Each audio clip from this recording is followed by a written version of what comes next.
अस्सलामुअलैकुम। आप सबकी आमद का बहुत शुक्रिया। 4 औरतें 4 कहानियाँ आप सब के लिए। पहली कहानी का नाम है सारे रंग तुम्हारे हैं। राइटर हैं अकीला हाशमी। अगर आपने अभी तक मेरे चैनल को सब्सक्राइब नहीं किया तो कर लीजिए, कमेंट और लाइक भी ज़रूर कीजिएगा। फिर चलते हैं कहानी की तरफ। एक हाथ में पानी का पाइप और दूसरे हाथ में झाड़ू लिए वो गिराज धोती गेट तक आई तो एक गाड़ी जन से करीब आन रुकी। इसने देखा समीना आंटी शाहाना अंदाज में गाड़ी से नीचे उतर आई थी। मारे गए, ये कहाँ से आन टपकी। समीना आंटी उसके शौहर की मॉडर्न सी खाला थी जिनका सामना करते वो हमेशा ही कतराती थी। वो पाइप हाथ से छोड़कर सीधी हो गई। खूबसूरत ब्रांडेड जोड़े में हमेशा की तरह बड़ी हसीन लग रही थी। कटे हुए सुनहरी रंगे बालों पर सन ग्लासेस टिकाए अपने नफीस से बैग की जिप खोलकर ड्राइविंग सीट से उतरने वाले लड़कियों को पैसे दे रही थी जो नीचे उतरकर उनका बैग गाड़ी से नीचे रख चुका था। वो किराया लेकर चला गया तो वो घर का जायज़ा लेती गेट की तरफ बढ़ी। एक्सक्यूज़ मी, अजहर सुबहानी साहब का घर यही है? इस बार उन्होंने काफ़ी अरसे के बाद चक्कर लगाया था। घर का कुछ कुछ तो अंदाज़ा था, फिर भी उन्होंने काम करती मासी से पूछना ज़रूरी समझा। वो जो आंटी की अचानक आमद पर बौखला सी गई थी, सर को हिलाकर रह गई। एक तो ये टैक्सी ड्राइवर भी ना बड़े ही तेज़ होते हैं। मैं कह भी रही थी नहीं ये वाली गली नहीं है, लेकिन मान ही नहीं रहा था। पिछले 15 मिनट से पिछली गली के 4 चक्कर लगा दिए इस पागल इंसान ने। उसके सर हिलाने पर घर की तसल्ली हो गई तो वो टैक्सी वाले की चालाकी का रोना रोती आगे बढ़ी। हालांकि मैंने इसे कह दिया था जिस कोठी का पेंट बिल्कुल उड़ चुका हो बस उसी के आगे जाकर गाड़ी रोक देना। कितने सालों बाद भी इन्हें कोठी का उड़ा उड़ा रंगो रूप अभी तक याद था। पिछली बार की यही एक निशानी तो उन्होंने याद रखी थी। आंटी की तेज़ निगाहें न सिर्फ कोठी को एक नज़र में पहचान चुकी थीं बल्कि उन्होंने एक नज़र में इसके हुलिये को भी ताड़ लिया था। उनकी आंखों में तैरते नागवारी के साए देखकर मारे खिफ़त के पानी पानी हो गई। इन्हें भी इसी टाइम आना था। वो घर के फटे पुराने कपड़ों में पसीने में नहाई झाड़ू फेरती कहीं से भी घर की मालकिन नहीं लग रही थी। उनका मुखातिब करने का अंदाज़ भी बता रहा था कि उन्होंने इसे मासी ही समझा था। अस्सलाम वालेकुम, इसने हाथ से झाड़ू छोड़ते हुए सलाम तो किया। अब क्या हो सकता था, दौड़कर अंदर भी नहीं जा सकती थी। अब तो यही था कि आगे बढ़कर उनसे मिल लिया जाए। जी आंटी, यही घर है, आप अंदर आइए। सर पर लपेटा दुपट्टा खोलते हुए थोड़े फासले पर ही खड़ी रही। जिस्म से उठती पसीने की बदबू अपनी नाक को चढ़ी जा रही थी, फिर वो क्यों कर उनके गले से जा लगती। आंटी का खिताब मिलते उन्होंने सर से पाँव तक इस काम वाली मासी का जायज़ा लिया था जो आती इन्हें आंटी बना बैठी थी। ए लड़की, मुंह संभाल कर बात करो। और ये आंटी किसे कहा तुमने? मैं तुम्हें आंटी दिखाई देती हूँ? समीना इसकी जुर्रत पर भड़क उठी थी। वो अजहर सुबहानी की अकलौती साली थी, एक मासी कैसे इन्हें आंटी कह सकती थी। आई बड़ी आंटी कहने वाली, हटो रास्ते से और मेरा सामान उठाकर अंदर लाओ। गुस्से से परे धकेलती अपना सामान उठाकर लाने का कहती अंदर को बढ़ गई। इस पर तो जैसे घड़ों पानी पड़ गया। आज इसे शिद्दत से इस बात का एहसास हुआ था एक सिर्फ समीना आंटी नहीं, इसे तो इर्द गिर्द के सभी लोग मासी समझते होंगे।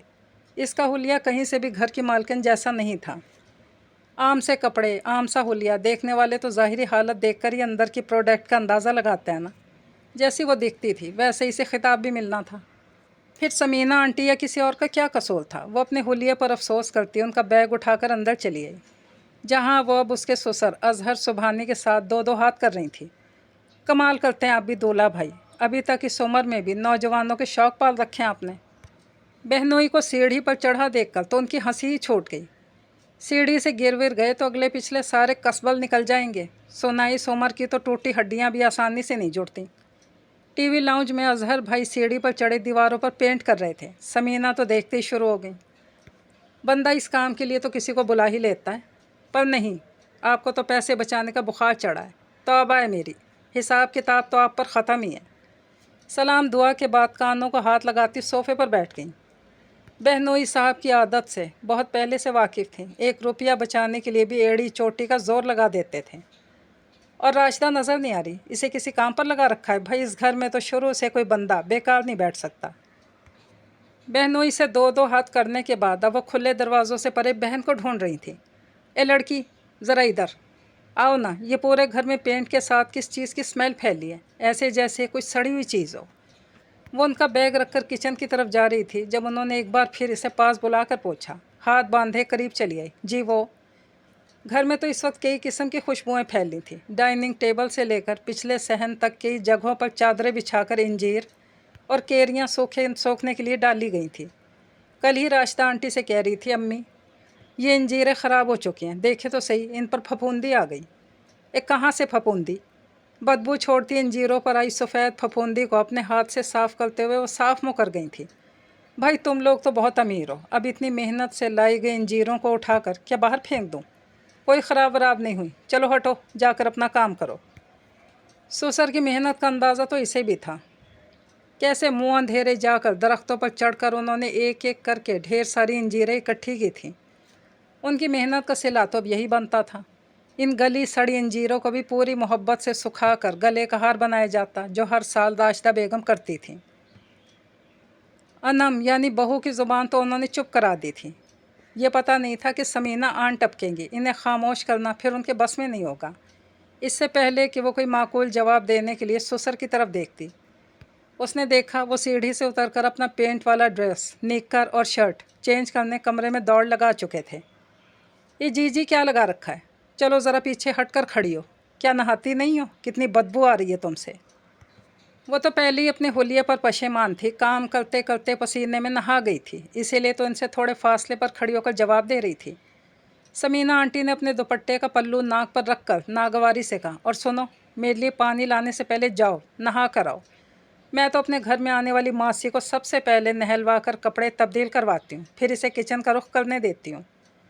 आंटी की फरमाइश ऐसी थी जिस पर फ़ौरन अमल करने को तैयार खड़ी थी। उसका अपना दिल भी यही चाह रहा था, नहा धो कर फ्रेश हो फिर अगले काम को हाथ लगाए। उनकी बात सुनते इसने अपने कमरे की तरफ दौड़ लगा दी। अरे समीना, तुम कब आई?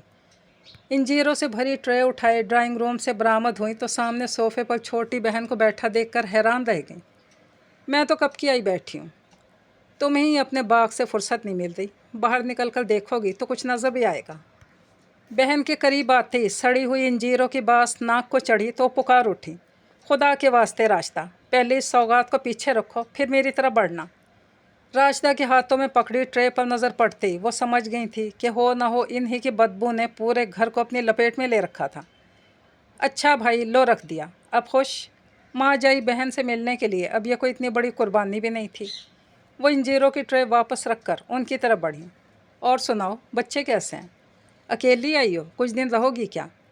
वो अपनी बहन के हर अंदाज को पहचानती थी। इस अकेली को देखकर उनका कलेजा मुंह को आ गया था।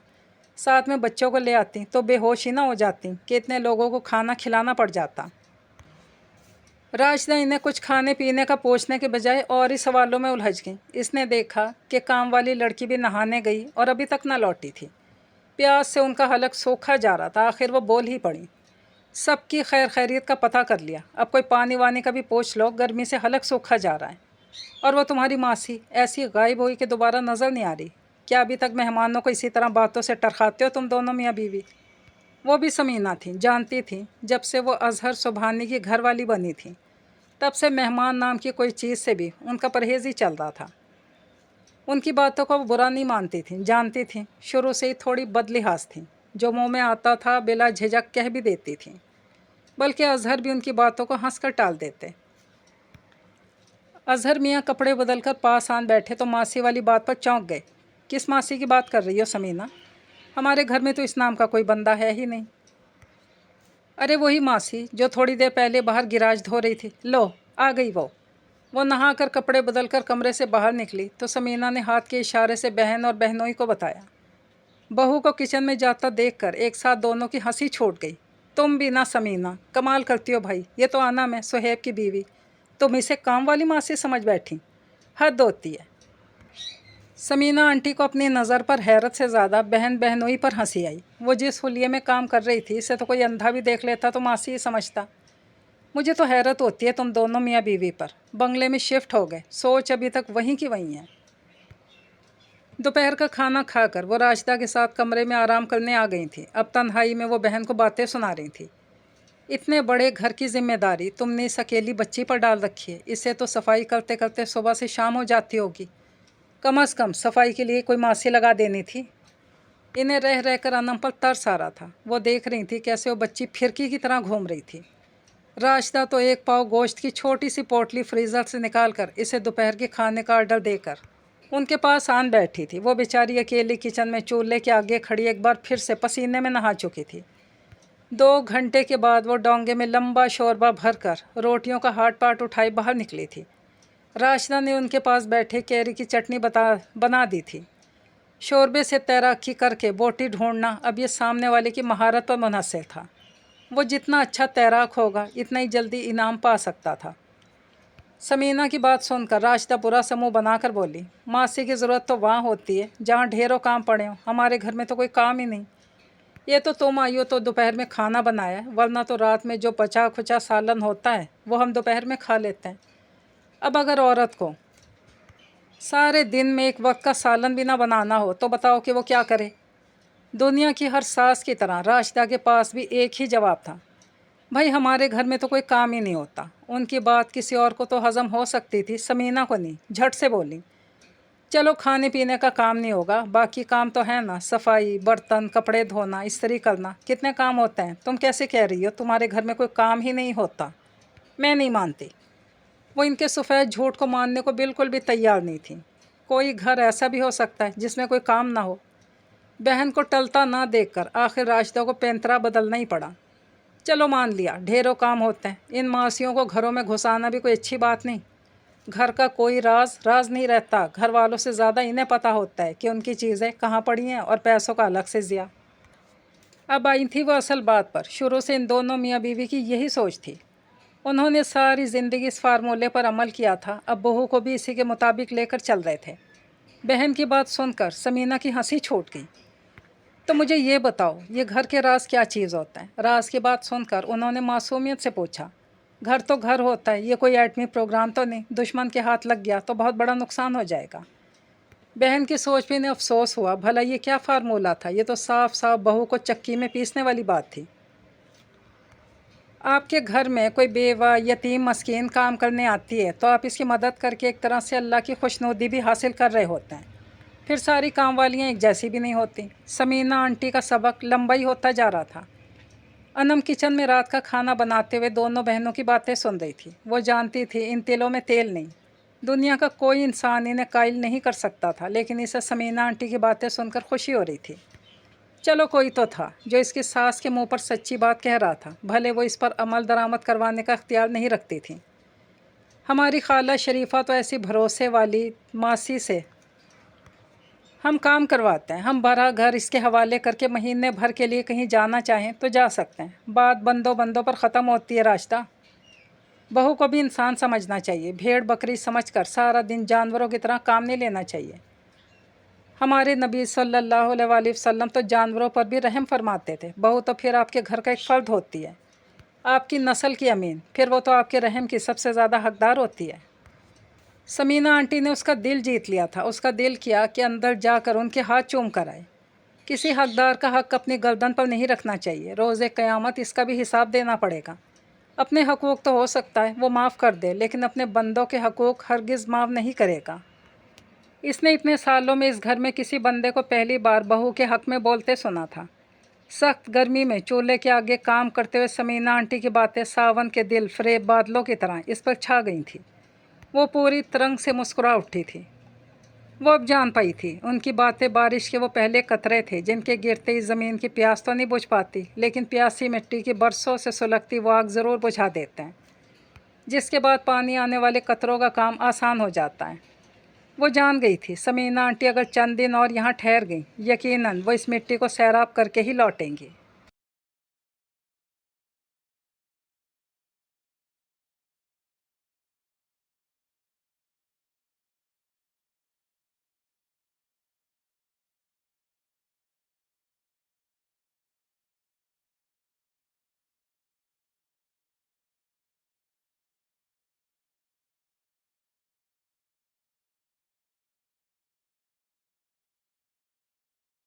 कहानी नंबर 2, जिसका नाम है एहसास।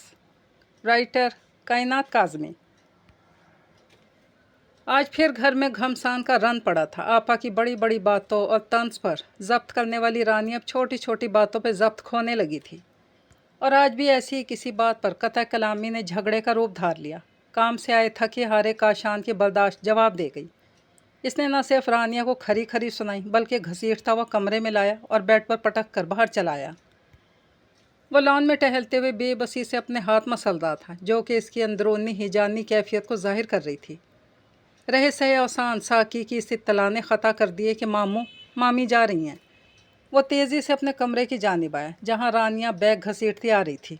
इसने एक हाथ बैग में डाला, दूसरे हाथ से इसे घसीटता हुआ कमरे में लाया जहाँ कुछ देर पहले वो इसे बेदर्दी से पटक कर गया था, और अब इसे बेड पे बिठा के नादिम सा सामने बैठ गया।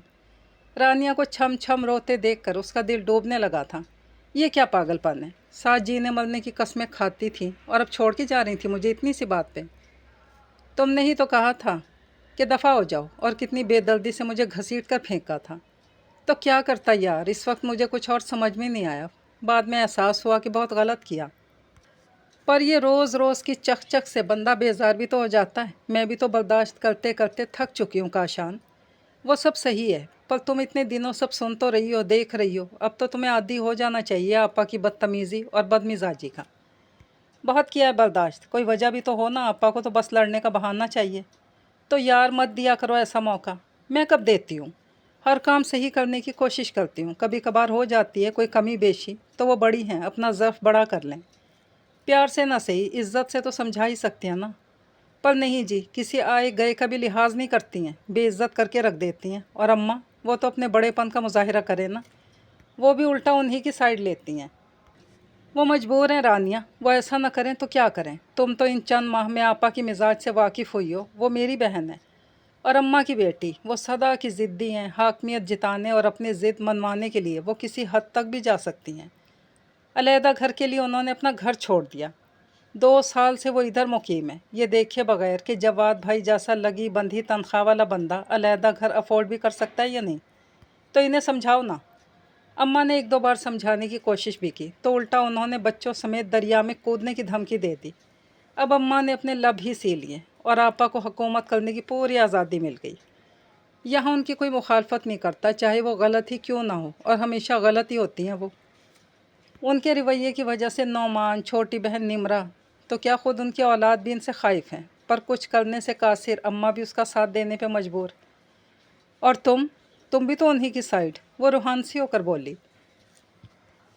तुम मेरे दिल की रानी हो, काशान ने इसे अपने से करीब करते हुए प्यार से कहा। तुम समझने की कोशिश करो यार, मेरी भी तो मजबूरी है। आपा पर कुछ असर नहीं होना, उल्टा घर का माहौल बिगड़ेगा।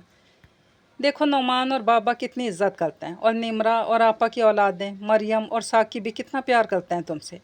सबकी खातिर, मेरी खातिर प्लीज़ तुम ही समझौता करने की कोशिश करो।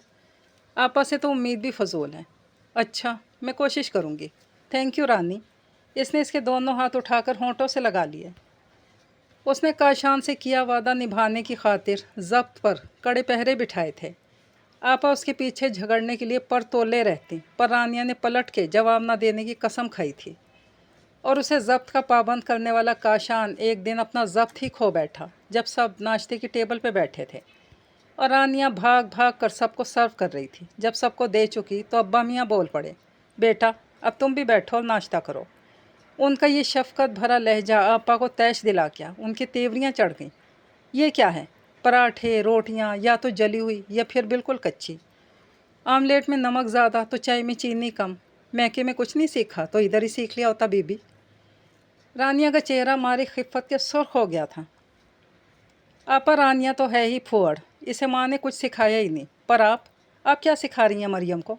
दूसरों पे बिला वजह तंज, नफ़रत, दूसरों की इज़्ज़त नफ्स को रोंदना। ऐसा क्या कहा मैंने तेरी महारानी को जो तुम्हें मिर्चें ही लग गईं? बड़ी होने के नाते कुछ कह दिया तो हत्ते से ही उखड़ने लगे। बड़ी आप नहीं, अम्मा है इस घर की। यह और बात कि उन्होंने अपने अख्तियारात आपको सौंप दिए हैं, या फिर यूँ कहना चाहिए कि आपने जबरन इन्हें माजूल कर दिया। इसने माँ की तरफ देखा और टेबल से उठ गया, साथ ही नौमान भी उठ खड़ा हुआ। मुझे देर हो रही है। मरियम जल्दी करो, मुझे कॉलेज से और तुम्हें स्कूल से देर हो रही है। निमरा भी कुर्सी धकेल के उठ खड़ी हुई। एक पल में खाने की टेबल का खुशगवार माहौल बिगड़ गया था। माँ बाप खामोश तमाशाई बन के रह गए थे। आपा ने अपना पुराना हथियार रोना स्टार्ट कर दिया। देख रहे हैं आप दोनों, क्या हैसियत रह गई मेरी अपने मैके में। उन्होंने तो आपकी मौजूदगी कभी लिहाज ही करना छोड़ दिया, और आप दोनों किसी को कुछ नहीं कहते। وہ دونوں پھر بھی چپ رہے. ان کا یہ رونے والا ہتھیار کب کا بیکار ہو چکا تھا. گھر کی دن بدن بگڑتی حالت سے ماں باپ بھی سخت پریشان تھے. رانیہ نے صبر کرنا سیکھ لیا تھا تو کاشان ضبط کھونے لگا تھا. نعمان کے سسرال والے اب شادی کے لیے اصرار کرنے لگے تھے، پر نعمان نے صاف جواب دے دیا کہ جب تک میں الگ گھر نہیں لے لیتا تب تک شادی کا سوچنا بھی نہیں. نمرا، نعمان، مریم سب رانیہ کی طرف دار تھے. ماں باپ بھی خاموش اسی کے حمایتی تھے. ان باتوں سے آپا بھی قدرے بزدل ہو گئی تھی جب اچانک جواد بھائی کی آمد نے سب کو حیران اور اس خبر نے خوش کر دیا کہ انہوں نے اپنا گھر بنا لیا اور اب اپنی بیوی بچوں کو لینے آئے ہیں. مریم اور ثاقب تو یوں باپ سے لگ کے بیٹھے تھے جیسے صدیوں بعد ملے ہوں. حالانکہ وہ اکثر آتے، پر اس بار وہ آپا کی خواہش کے مطابق اپنے علیحدہ گھر کا مزدہ لے کر آئے تھے جسے بنانے میں وہ عرصے سے مصروف تھے. آپا خوشی سے تنی گردن کے ساتھ کہ یہ ضد بھی کامیاب ہو گئی تھی، سامان سمیٹ کر چلی گئیں اور سب نے سکھ کا سانس لیا. پر یہ چین عارضی ثابت ہوا جب دوسرے دن ہی وہ تن فن کرتی واپس آئیں. غضب خدا کا! وہ مرغی کے ڈڑبے جتنے 2 کمروں میں رہوں گی میں؟ ہرگز نہیں. ادھر کتنے شان سے کہہ رہا تھا، تمہاری منشا کے مطابق اپنا گھر بنا لیا. آخر میں وہ حقارت سے بولی. پیچھے ہی جواد بھائی منتیں کر کے چلے آئے. تم سمجھنے کی کوشش کیوں نہیں کرتی؟ اس تنخواہ میں اور کچھ قرضہ وغیرہ لے کر پلاٹ لیا. 4 دیواری، 2 کمرے، واش روم، کچن، اتنے میں تو یہی بن سکا ہے. وہ مسکین شکل بنا کے بے بسی سے بولے. تم کچھ صبر کرو، برآمدہ، اسٹور سب بنوا کے دوں گا. ہاں تو جب گھر مکمل ہو جائے نا پھر ہی لینے آنا. وہ اپنی بات پہ اڑی رہیں. خدا کا خوف کرو سمرا، میں اپنے گھر اور بچوں کے لیے تڑپتا رہتا ہوں، کچھ تو رحم کرو. اپنے باپ سے مانگو، سب کے حق دبا رکھے ہیں بڈھے نے. سمرا، اس سے زیادہ برداشت نہیں کروں گا میں. وہ گھر تم خود چھوڑ کے آئی تھی، انہوں نے نہیں نکالا تمہیں، اور کتنا یاد کرتے ہیں وہ بچوں کو. تم نے ہی جدا کیا ہے ان سے سب کو. یہ سب تو ان کے ڈھکوسلے ہیں، تمہارے سامنے اچھا بنتے ہیں. تھک ہار کے جواد اٹھ کھڑے ہوئے. تم سے کوئی نہیں جیت سکتا، تمہاری جیسی مرضی. بہت تڑپاؤں میں بچوں کے لیے، کچھ وقت اور سہی. پاپا رکیے، میں آپ کے ساتھ چلتی ہوں. بس اپنا بیگ اٹھا لوں. اور ہاں ماما، آپ بھی اگر میکے کا تھوڑا بچا کھچا مان رکھنا چاہتی ہیں تو چلی چلیں. اگر آپ میں اتنی سمجھ ہوتی تو سمجھ جاتی کہ بیٹی کا اصل گھر میکا نہیں سسرال ہوتا ہے. پھر انسان کے رویے ہوتے ہیں جو پرائیوں کو بھی اپنا بنا لیتے ہیں. آپ کے رویوں نے تو اپنوں کو بھی پرایا کر دیا. کتنے دکھ کی بات ہے. آپ بہت کچھ کھونے پر بھی کچھ نہیں سمجھ پائیں، اور اب اپنا سب کچھ کھونے پر تلی ہیں. سب ہکا بکا مریم کی دانش مندانہ باتیں سن رہے تھے.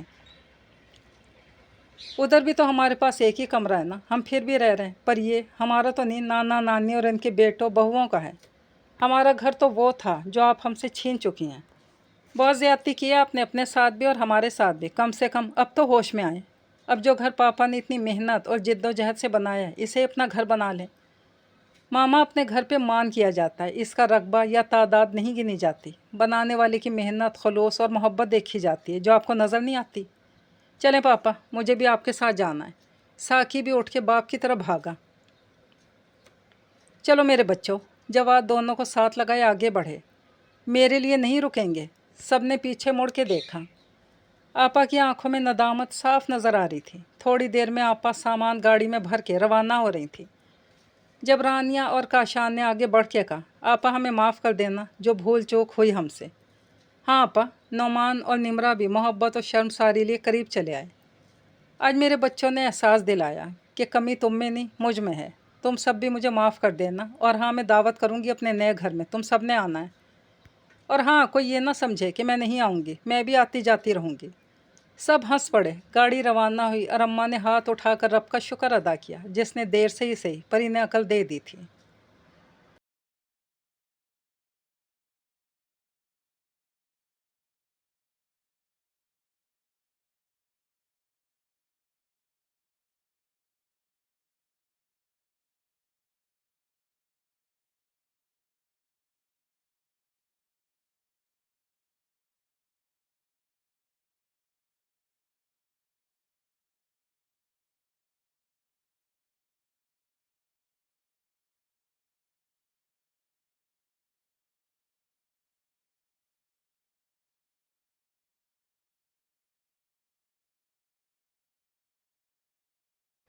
کہانی نمبر 3، جس کا نام ہے ذرا سی حساس. رائٹر سمیہ علی.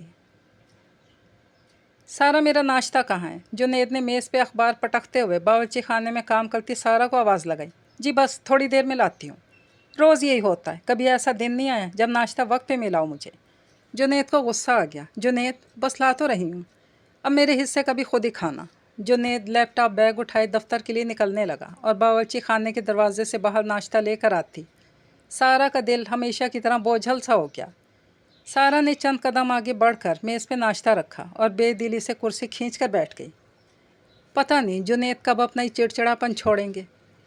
सारा 3 भाइयों की इकलौती बहन थी। मैके में वो नाजों से पली बढ़ी थी। इसके इकलौते होने की वजह से भाई हमेशा इससे नरमी से पेश आते, इसलिए वो काफ़ी हसास दिल की मालिक थी। और इस हसास दिल लड़की ने जब से जुनैद की ज़िंदगी में कदम रखा था, हर रोज़ का यही किस्सा था।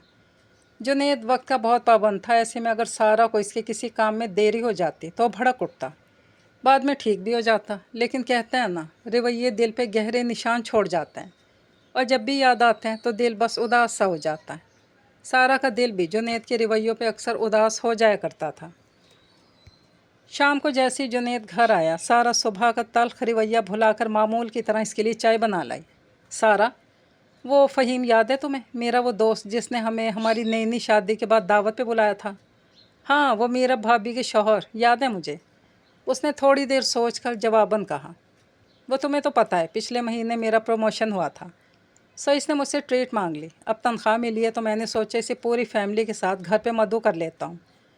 बस तुम इतना करना कि कल जब वो आएँ तो इनके खाने का बेहतरीन एहतमाम करना, कहीं कोई कमी ना रह जाए। जी, पूरी कोशिश करूँगी। अगले दिन फ़हीम अपने बीवी बच्चों के साथ जुनैद के घर आया तो सारा के ड्राइंग रूम को देखकर फ़हीम की बीवी बहुत ही मुतासिर हुई। हर चीज़ अपनी जगह नफासत से रखी हुई थी। वो लोग जैसे ही बैठे, सारा जुनैद के साथ उनकी खैरियत जानने के फ़ौरन बाद उनके लिए कोल्ड ड्रिंक ले आई। फिर थोड़ी देर बातें करते रहने के बाद खाना लेने बावर्ची खाने में जाने लगी तो फ़हीम की बीवी मीरब ने इसे रोका। सारा रुको, मैं भी तुम्हारे साथ बर्तन और खाना लाने में मदद करती हूँ। नहीं नहीं भाभी, मैं खुद ही कर लूँगी। और जब उसने खाना लगाना शुरू किया तो मीरब मुखातिब हुई। खुशबू तो बड़ी अच्छी आ रही है। भाभी, सारा के बनाए हुए खानों से सिर्फ खुशबू अच्छी नहीं आती, जायका भी अच्छा होता है। जुनैद के मुंह से अपनी गैर मुतवक्के तारीफ़ सुनकर सारा हैरान सी हो गई। तो भाई खाकर बताते हैं, मीरब ने कहते हुए सारा से बिरयानी की प्लेट ली और खाने लगी। सारा, ये खाना वाकई तुमने बनाया या रेस्टोरेंट से मंगवा कर तुम दोनों मुझे बेवकूफ़ बना रहे हो? हर कोई तुम्हारी तरह थोड़ी होता है। जुनैद ने एक दफ़ा पहले भी मुझे भाभी के हाथ की बनी हुई बिरयानी खिलाई थी। ये वाकई ज़बरदस्त खाना बनाती हैं। उसने सारा की तारीफ़ की। लगता है तुमसे खाना बनाना सीखना पड़ेगा, ताकि जिस तरह जुनैद तुम्हारी तारीफ़ कर रहा है ना, मैं भी फ़हीम से ऐसी अपनी तारीफ़ करवा सकूं। मीरब की बात सुनकर फ़हीम ने भी लुकमा दिया। इसमें तो फिर मेरा ही भला होगा। फ़हीम की बात सुनकर सब खिलखिलाकर हंस पड़े। सारा बावर्ची खाने में गुनगुनाते हुए बर्तन धोने में मगन थी जब जुनैद ने खनकार कर इसे अपनी तरफ मुतवज्जा किया। आज बड़ी खुश खुश लग रही हो। किसी अक्खड़ शख्स ने पहली दफ़ा तारीफ़ जो की सो खुश तो होना ही था। मैंने इतनी तो तारीफ़ नहीं की थी मेरी जान, तारीफ़ बहुत कम थी, मगर क्या करूं, मैं ज़रा हसास लड़की हूँ। किसी के थोड़े से गुस्से बहुत दुखी हो जाती हूँ, किसी की ज़रा सी तारीफ़ पे बहुत खुश हो जाती हूँ। सारा की बात सुनकर जुनैद को अपने सख्त रवैये का एहसास होने लगा। फिर तो मेरे अक्सर बरतने वाले सख्त रवैये से तुम बहुत दुखी हो जाती होगी। मैं दफ्तर चला जाता हूँ और पीछे तुम पता नहीं कितना रोती रहती होगी। रोती तो नहीं, अक्सर दुखी ज़रूर हो जाती हूँ। सारा के इन अल्फाज पे जुनैद ने उसके दोनों हाथ थाम लिए। आई एम सॉरी, मैं ज़रा सा अक्खड़ किस्म का शख्स हूँ, जिसके बाइस मैं कभी तुमसे ये तो नहीं कह सका कि जब तुम मेरे दफ्तर से लौटते ही पानी का गिलास ला कर देती हो, फिर मेरे फ्रेश होने के बाद चाय बना लाती हो, जब रात को सोने से पहले मुझे दूध का गिलास लाकर थमा देती हो, और जब जब इस तरह मेरा ख्याल रखती हो, हर वक्त मुझे अच्छी लगती हो। मैं कभी कभार तुमसे छोटी सी बात पे सख्त रवैया अख्तियार कर लेता हूँ, क्योंकि मुझे पता है अगर कोई मेरी बदतमीज़ियों के बाद भी मेरा ख्याल रखना नहीं छोड़ेगी तो वो मेरी जान तुम हो। जुनैद ने पहली बार सारा को खूबसूरत जज्बात से दो चार कर गया। आपको पता है, ये सब जो आपने अभी मुझसे कहा, मुझे यूँ लग रहा है जैसे ये आपके सारे पिछले रवैयों का मदावा है, जिन्हें सुनकर मेरे दिल की कलियाँ सी खिलने लगी हैं। तुम वाकई हसास लड़की हो, बिल्कुल किसी फूल के जैसी, जिसे मोहब्बत की बारिश से सैराब करके रखना चाहिए। कहानी नंबर 4, جس کا نام ہے ایک پل فیصلے کا، رائٹر راشدہ رفت۔ چھوٹی اور بڑی ممانی کی زندگی میں مماثلت حیران کن تھی۔ انہیں چھوٹی اور بڑی کے سابقے سے محض اس لیے پکارا جاتا تھا کہ وہ چھوٹے اور بڑے ماموں کی شریک حیات تھیں، ورنہ ان دونوں میں بذات خود کوئی چھوٹائی بڑائی نہیں تھی۔ وہ دونوں سگی جڑواں بہنیں تھیں۔ 2-4 منٹوں کی چھوٹائی اور بڑائی بھی کوئی چھوٹائی بڑائی ہوتی ہے، اور عمروں کے لحاظ سے تو چھوٹے بڑے ماموں میں کوئی خاص فرق نہیں تھا۔ نجیب ماموں سلطان ماموں سے سوا سال ہی بڑے تھے۔ تینوں بڑی بیٹیوں کی شادی بھگتانے کے بعد نانی نے دونوں بیٹیوں کی شادی اکٹھے ہی نمٹانے کی سوچی۔ نگاہ انتخاب اپنے چچیرے بھائی کی جڑواں بیٹیوں پر پڑی، نعمانہ اور نغمانہ۔ دونوں کے ناموں میں تو پھر ایک نقطے کا فرق تھا، لیکن شکلوں میں تو شاید نقطہ برابر بھی فرق نہیں تھا۔ سارا نے زندگی میں پہلی بار ایک جیسی شکلوں والے 2 لوگ دیکھے تھے، سو اس کا حیران ہونا تو بنتا تھا۔ وہ تو یہی سوچ سوچ کر پریشان ہوتی تھی کہ نانی نے کیسا خطرناک کام کر ڈالا۔ ایک ہی گھر میں کام کاج کرتے ہوئے 2 ایک جیسی شکلوں والی عورتوں میں سے بڑے چھوٹے ماموں اپنی اپنی بیویوں کو کیسے پہچانیں گے؟ وہ ہفتہ 10 دن بعد امی کے ساتھ نانی کے گھر جاتی تو دونوں کو پہچاننے کے چکر میں ہلکان ہوئی رہتی۔ دونوں کی نہ صرف آوازیں ملتی تھی بلکہ بولنے کا انداز تک ملتا تھا۔ پھر اس نے تو اپنی مشکل کا حل ڈھونڈ نکالا اور دونوں ممانیوں میں ایک فرق تلاش کر لیا۔ نعمانہ مامی کے کان میں سونے کی بالیاں تھیں اور نغمانہ مامی جھمکیاں پہنتی تھی۔ سارا کو جب دونوں ممانیوں کو مخاطب کرنا ہوتا تو وہ پہلے ان کے کانوں کی جانب دیکھتی تھی۔ سارا کی امی اور دونوں خالاؤں کو بھائیوں کی شادی سے پہلے بڑی ٹینشن تھی۔ نانی ایک سخت مزاج خاتون تھی۔ ان کی بیٹیوں کو فکر ستاتی تھی کہ جانے بہویں یہ سخت مزاج جھیل بھی پائیں گی یا تنگ آ کر اپنے شوہروں کو لے کر رفو چکر ہی نہ ہو جائیں۔ لیکن دونوں ممانیوں نے ان خدشات کو یکسر غلط ثابت کر دیا۔ وہ نہ صرف نانی کی جلی کٹی بری بھلی چپ چاپ سن لیتی تھیں، بلکہ نندوں کے آنے پر بھی بد دلی کا مظاہرہ نہیں کیا۔ سارا کے اپنے بہن بھائی دونوں خالاؤں کے بچے نانی کے گھر آ کر خوب ادھم مچاتے۔ نانی تو پھر نواسے نواسیوں کو پھٹکار لیتی۔ ممانیاں کبھی ماتھے پر ایک شکن تک نہ لاتی اور مستعدی سے گھر کا پھیلاوا سمیٹتی۔ پرتکلف کھانے بناتی، نندوں کو دیکھتی، نندوں کے پاس بیٹھ کر خوش دلی سے ان کی باتوں میں شریک بھی ہوتی۔ نانی بھلے سے بہوؤں سے خوش ہوتی یا نہیں، سارا کی امی اور دونوں خالائیں ان سے بہت ہی خوش تھیں۔ خود سارا کو بھی دونوں ممانیاں بے حد بے حساب اچھی لگتیں۔ سارا سب بچوں میں بڑی تھی اور قدرے سمجھدار بھی، تو دونوں ممانیاں ان سے خوب پیار کرتی۔ پھر ایک اور حیران کن اتفاق ہوا۔ دونوں کے ہاں پہلوٹی کے بیٹے ہوئے۔ مزمل اور تنزیل میں ہفتے بھر کی چھوٹائی بڑائی تھی۔ سارا کو اپنے گپلو پپلو سے دونوں کزنز بہت پیارے لگتے۔ وہ نانی کے گھر جاتی تو ان کے جھولوں یا کاٹ کے گرد ہی منڈلاتی رہتی۔ تنزیل اور مزمل کے 2 سال بعد دونوں ممانیوں نے 2 بیٹیوں کو جنم دیا۔ سارا کا حیران ہونا بنتا ہی تھا۔ جب دونوں ممانیاں تیسری بار امید سے ہوئیں تب سارا اچھی خاصی سمجھدار ہو چکی تھی۔ اسے بخوبی پتہ تھا کہ عنقریب دونوں ممانیوں کا ننھا مہمان آنے والا ہے۔ اسے یہ بھی یقین تھا کہ ننھا مہمان آیا یا ننھی پری ایک گھر میں نہیں بلکہ دونوں گھروں میں آئے گی۔ اس کا گمان سچا ثابت ہوا۔ اس بار بھی دونوں ممانیوں نے بیٹیوں کو جنم دیا تھا۔ کتنی حیران کن بات ہے نا امی، 2 لوگوں کی زندگی میں اتنی زیادہ مماثلت کیسے ہو سکتی ہے؟ کارخانہ قدرت میں ابھی بڑے عجائب ہیں سارا، بس اللہ ان سب کو شاد و آباد رکھے، امی مسکرا کر اسے جواب دیتی۔ اب اپنی پڑھائی کے ٹف شیڈول کی وجہ سے سارا کا ننیال کا چکر کم ہی لگتا۔ امی البتہ پہلے سے بھی زیادہ جانے لگی تھی۔ نانی بہت ضعیف ہو گئی تھی۔ طرح طرح کی بیماریاں ان کی جان کو چمٹ چکی تھیں۔ مزاج میں پہلے سے زیادہ کڑواہٹ آ گئی تھی۔ دونوں ممانیاں خندہ پیشانی سے ان کی خدمت پر کمر بستہ رہتیں۔ نانی اپنی طبی عمر پوری کر کے عدم سدھاری، لیکن ان کی بیٹیوں کے لیے اس گھر کے دروازے ہمیشہ کھلے رہے۔ یہ اور بات کہ اب سب اپنی زندگیوں میں اتنے مصروف ہو گئے تھے کہ بہت عرصے تک وہاں کا چکر نہ لگتا، لیکن سارا جب بھی جاتی ماموں ممانیوں کے خصوصی پیار توجہ کی مستحق ٹھہرتی۔ وہ ان کے بچوں کی بھی فیورٹ آپی تھی۔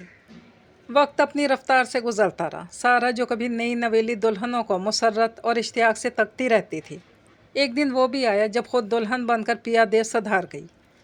شادی کے شروع کے سال بہت صبر آزما تھے۔ اویس گھر میں سب سے بڑا تھا، ماں کی آنکھوں کا تارا، اور ماں لاڈلے کے لیے بیوی بیاہ تو لائیں، لیکن انہیں اویس کی زندگی میں سارا کا وجود گوارا نہیں تھا۔ ساس نے سارا کی زندگی میں زہر گھولنے کی اپنی سی ہر ممکن کوشش کی، لیکن شکر کا مقام یہ تھا کہ اویس ماں کی فطرت سے آگاہ تھا۔ وہ ماں کے ادب اور احترام میں انہیں تو کچھ کہہ پاتا یا نہیں، لیکن سارہ کو محبت اور اعتماد کے سہارے اتنا مضبوط بنا دیا کہ وہ ساری کٹھنائیاں بخوشی جھیل گئی۔ پھر اویس کو روزگار کا چکر ملک سے باہر لے گیا۔ اسی عرصے میں سارہ کی ساس بھی اللہ کو پیاری ہو گئی۔ کچھ عرصے بعد اویس نے سارہ کو بھی اپنے پاس ہی بلوا لیا۔ دونوں کے 3 پیارے پیارے بچے تھے، موحد، احمد اور علیزے۔ محبوب شوہر اور جان سے پیاری اولاد کے سنگ زندگی اب دھنک رنگوں سے عبارت تھی۔ ہاں، ایک کسک اور تشنگی تھی، تو بس یہ کہ وہ اپنے ماں باپ، بہن بھائیوں سے بہت دور تھی۔ حالانکہ اس جدید دور میں تیز ترین مواصلاتی رابطوں نے دوری کا احساس خاطر خواہ کم کیا تھا۔ وہ صبح شام ماں باپ کی شکل دیکھتی، ان سے گھنٹوں باتیں کرتی، ان کی ساری روٹین اسے ازبر تھی، لیکن وہ ان کے لمس سے تو محروم تھی نا۔ پاکستان کا چکر لگاتے اسے بہت عرصہ بیت گیا۔ اویس اس کی دلی کیفیت سے آگاہ تھا، وہ خود اپنے بہن بھائیوں سے ملنے کو بےتاب تھا۔ آخر اس نے پاکستان کا ٹرپ ارینج کر ہی لیا۔ سارہ کی خوشی کا کوئی ٹھکانہ نہیں تھا، گھر والے اس سے بڑھ کر خوش تھے۔ ایک عرصے بعد ماں باپ کے آنگن میں سب اکٹھے تھے، ہر دن عید تو ہر رات شب بارات تھی۔ اسے آئے ہوئے ہفتہ ہو گیا تھا، لیکن ابھی کسی رشتہ دار کے ہاں جانا نہیں ہوا تھا۔ نجیب ماموں کا فون آیا، اپی کل لنچ پر بلا رہے ہیں۔ ماریا نے اسے آگاہ کیا۔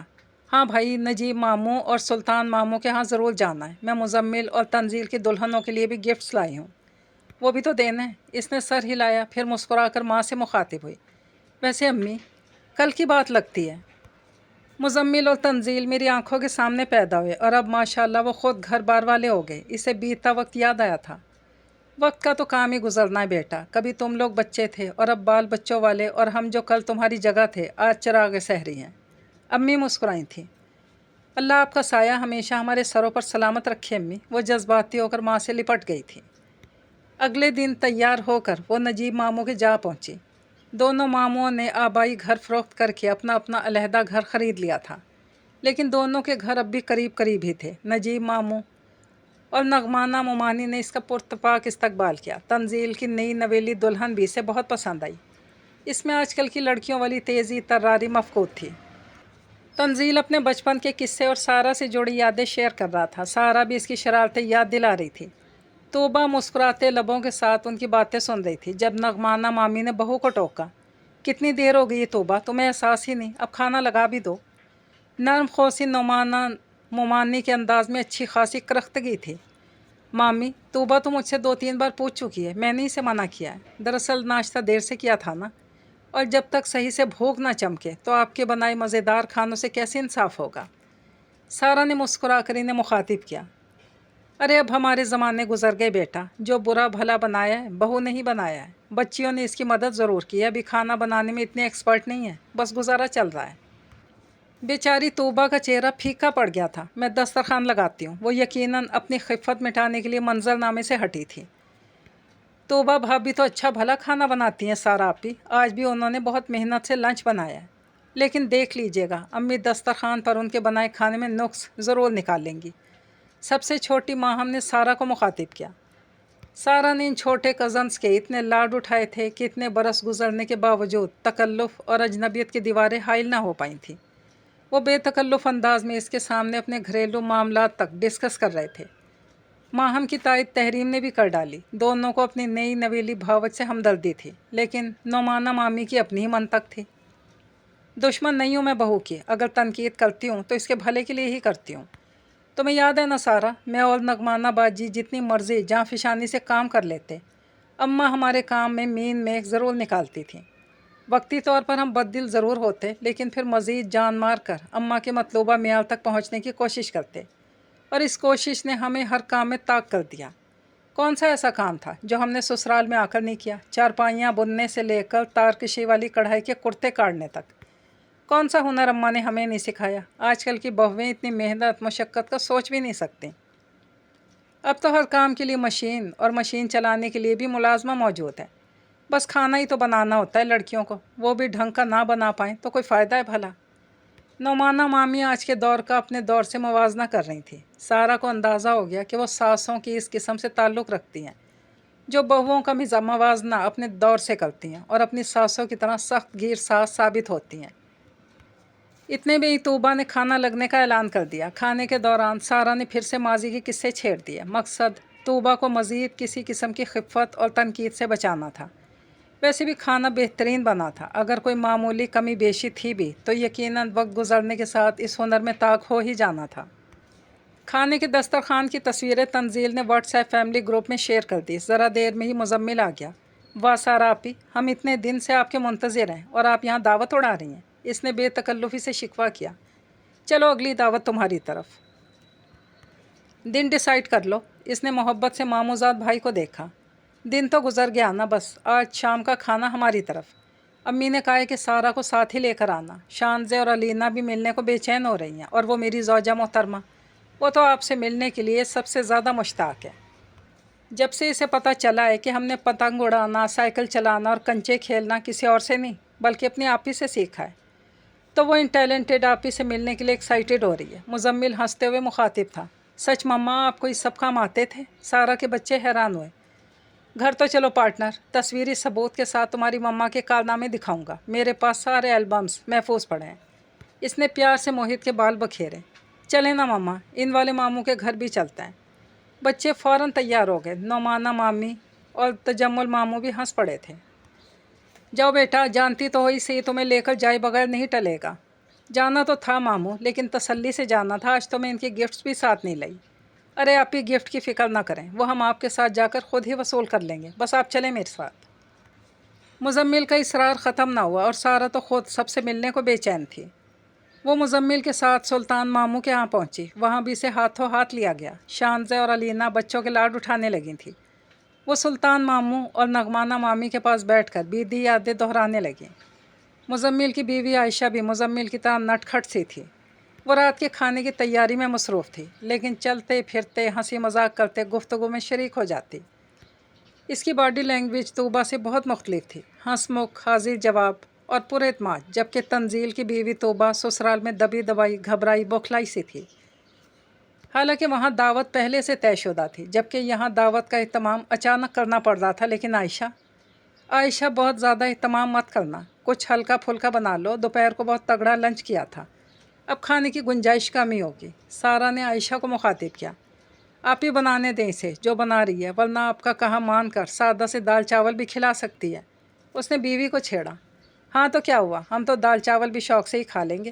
سارا ہنسی، آپ تو کھا لیں گی پر ہمارا کیا قصور ہے، آج آپ کے اعزاز میں ہمیں بھی کچھ اچھا کھانے کو مل جائے گا، ورنہ ہماری بیگم کا بس چلے تو روز دال چاول آلو کے کٹلس بنا کر ہی ٹرکھاتے ہیں۔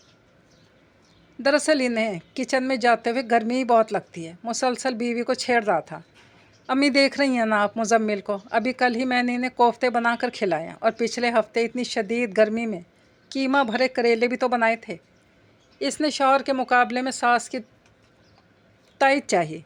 ٹھیک کہہ رہی ہے میری بیٹی، ابھی تو کل کے کوفتے فریج میں بھی رکھے ہیں، تمہاری یادداشت کمزور ہوتی جا رہی ہے مزمل۔ دال چاول بنے تو 4 دن ہو گئے۔ نغمانہ نے فوراً بہو کی حمایت کی۔ عائشہ نے مزمل کو جتاتی مسکراہٹ سے دیکھا اور پھر کچن میں گھس گئی۔ یہ جو آپ کی مومانی جان ہے نا، دنیا کی انوکھی ساس ہے، ورنہ کون سی ساس ایسی ہوگی جو بہو کے مقابلے میں بیٹے کو جتلاتی ہوگی۔ مزمل نے ماں پر محبت بھری نگاہ ڈالتے ہوئے بظاہر شکوہ کیا تھا۔ باولا ہے یہ، اسے کیا پتہ جب ایک لڑکی سسرال کی اجنبی سرزمین پر قدم جمانے لگتی ہے تو اسے کتنی محبت، اپنائیت، ڈھارس کی ضرورت ہوتی ہے۔ میں عائشہ کی سائیڈ لوں تو خواہ خفا ہونے لگتا ہے۔ سادہ لوح مومانی بیٹے کے شکوے کو سچا جان کر وضاحت دینے لگی تھی۔ سارا نے محبت بھری نگاہ نغمانہ مامی پر ڈالی۔ اتنے بہت سے برس گزر جانے کے بعد آخر اسے دونوں بے حد مشابہ بہنوں میں ایک فرق واضح پتہ چل ہی گیا تھا، سوچ کا فرق۔ دونوں بہنوں نے ایک جیسی زندگی جی تھی، لیکن اس زندگی سے بالکل علیحدہ نتیجہ عکس کیا تھا۔ نعمانہ مامی اپنی سخت گیر ساس کے نقش قدم پر چل پڑی تھی، تو نغمانہ نے اپنے تجربے سے سبق سیکھتے ہوئے بہو کے لیے ظالم ساس کے بجائے مشفق ساس بننا پسند کیا تھا۔ سارا خود 2 بیٹوں کی ماں تھی، آج سے پہلے اس نے اس بارے میں کبھی بھی نہیں سوچا تھا، لیکن آج خود بخود دل میں پختہ ارادہ باندھ لیا، اگر زندگی رہی تو اس کے لیے قابل تقلید نغمانہ مامی ہی ہوں گی، نہ کہ نعمانہ مامی۔ اس نے سوچا، مسکرائی اور پھر سے مامی سے باتوں میں مشغول ہو گئی۔ 4 عورتیں 4 کہانیاں اپنے اختتام کو پہنچیں۔ اللہ حافظ۔